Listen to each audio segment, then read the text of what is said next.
On fait un clap. 3, 4, 2, 1.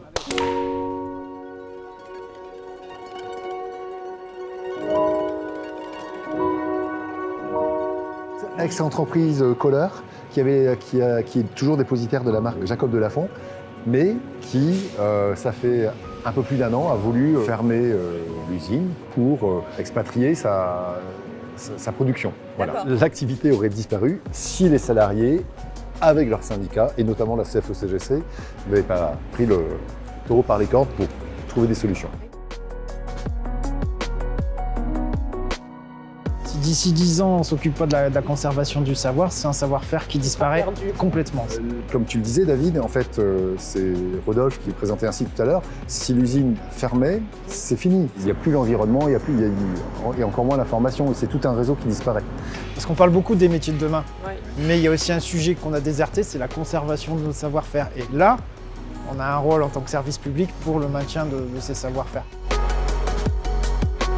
Le rôle de l'AFPA doit être, certes, de faire de l'ingénierie pour les métiers de 2030, si on pense à l'appel d'offres, mais aussi, comme tu le dis, David, préserver des savoir-faire qui sont inestimables, parce qu'une fois qu'on les a perdus, on ne les retrouve plus. C'est ainsi la loi du marché.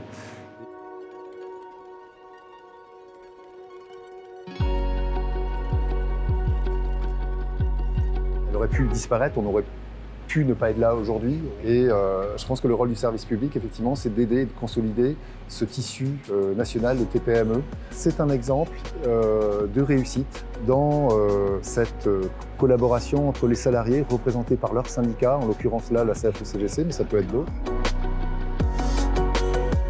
Alors Isabelle, avec la CFE-CGC depuis 2 ans, que vous êtes représentatif, il s'est passé quoi?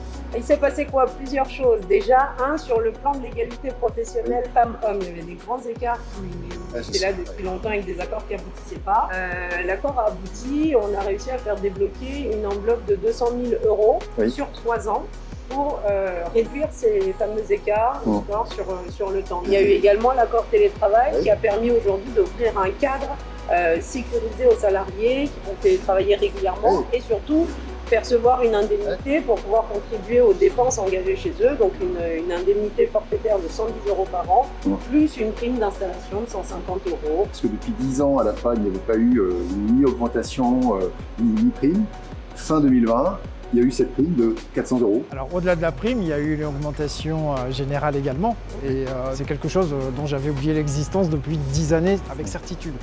Donc on peut dire que l'arrivée de la CFE-CGC a modifié un petit peu les règles du jeu, enfin les habitudes. On a encore plusieurs accords qui sont autour de l'intéressement, on aimerait bien. L'intéressement, parce que c'est un de nos sujets phares. Et puis plusieurs surprises qu'on réserve encore à ceux qui croient en nous et qui vont nous soutenir dans cette démarche. Aidez-nous à aller plus loin et vous continuerez à voir les résultats.